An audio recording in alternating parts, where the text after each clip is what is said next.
He is an internal medicine physician with ESSA Health in St. Louis. Dr. Hastings graduated from Rockhurst University on the other side of the state with a bachelor's degree in chemistry before attending medical school at the University of Missouri, Kansas City. Pat Karen is Senior Director, Innovation, Research, and Development with Optum Technologies. Blake Margraf is the Chief Executive Officer at Pharmix. He attended Washington University right here in St. Louis, obtaining his degree in biology in 2015.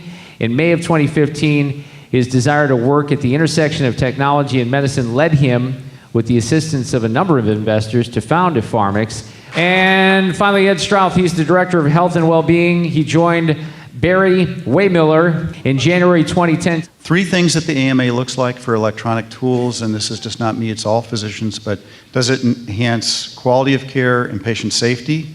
Does it improve our work efficiency? And does it improve our diagnostic ability? And I would add prognostic ability.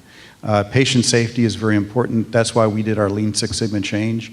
In terms of apps I'd like to see are things like things with diabetic education or cardiac risk. Biggest cost, and most of our work is spent taking care of chronic diseases. So it's diabetes, it's cardiac, and COPD, and so on, CHF.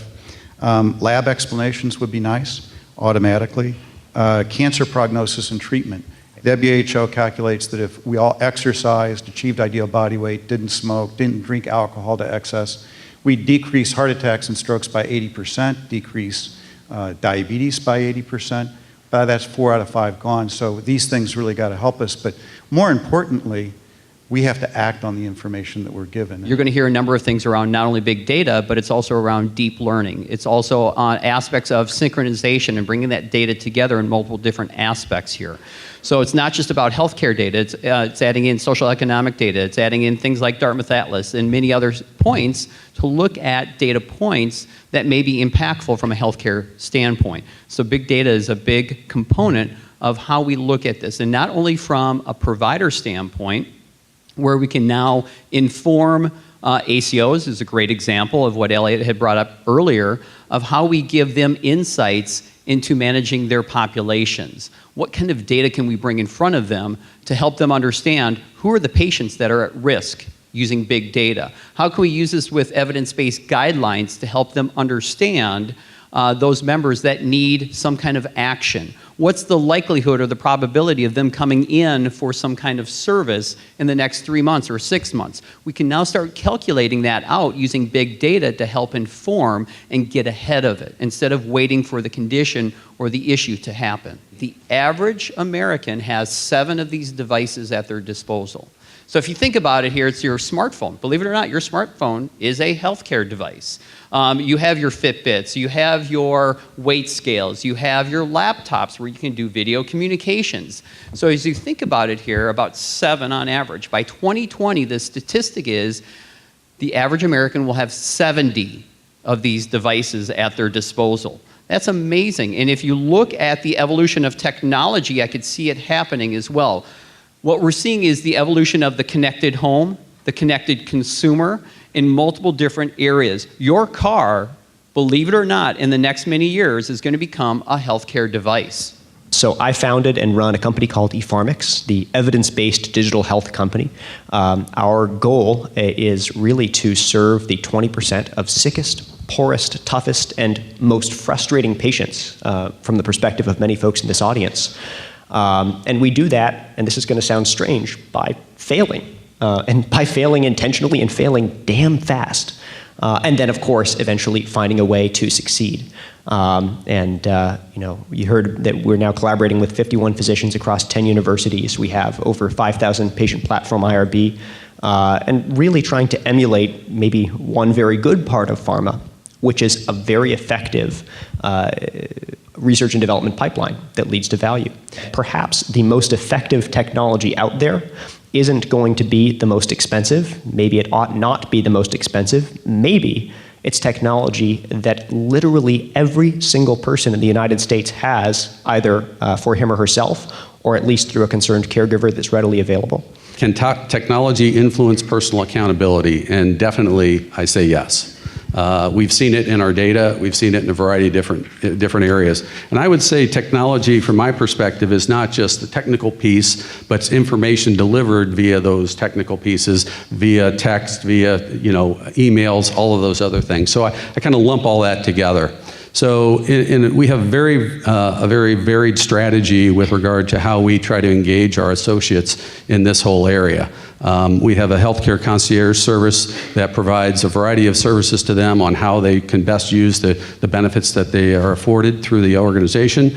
Cost and quality transparency information, how to find a great doctor. We also have a very robust wellness program, a wellness platform, we call it Wellbeing, through Vitality, and it's structured kind of like a frequent flyer program. And when you start talking about gamification and engagement, when people are engaged to say, oh, if I get a few more points, I get to this level and I get these additional benefits, and people really get into it. And so it's a tobacco cessation program that when you have a craving, you can pull this puzzle up and it distracts you from your craving, and you have to kind of figure out and do this puzzle. And so it gets you over that hump for that particular craving. So those are the kind of things from a technology standpoint that we want to see more of as a plan sponsor, as an employer, to try to really encourage our folks to lead healthier and happier lives. I forgot to mention the MeDoc. There's all these online consults that you can get.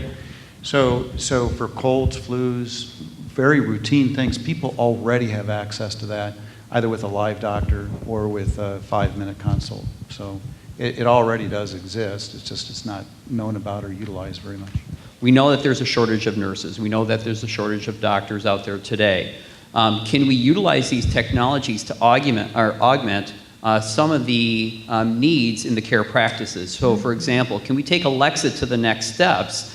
As you were mentioning, I got spots on my neck. I can now ask Alexa, which is going to tap into evidence-based guidelines, to walk you down a path that's going to say, oh, take some Advil, or here's your provider, can we give them a call? If I have this almost Minority Report style 8-monitor display, and I can see what's happening with my patient, pretty much everything except x-rays, right? I can monitor blood pressure, all of the vital signs, and provide care, then why would I possibly limit that just to my organization's patients? I can do it more cheaply, and then I can offer that as a service so there is zero downtime, and talk about a way to reduce costs. Most dangerous bed in a hospital is the empty one. Well, maybe the most profitable way for a hospital to make a profitable approach is through one of these virtual care centers. From a physician standpoint, from a healthcare standpoint, that you're going to have more data scientists on board to help with the visualization of some of that data to effectively work with the physicians then in making the effective decisions. So we have certain plans that we can go out to their websites and look at their claims-based data. And that helps us as a patient compliant with their medications, that they actually refill it, so we know that they have on refill rates.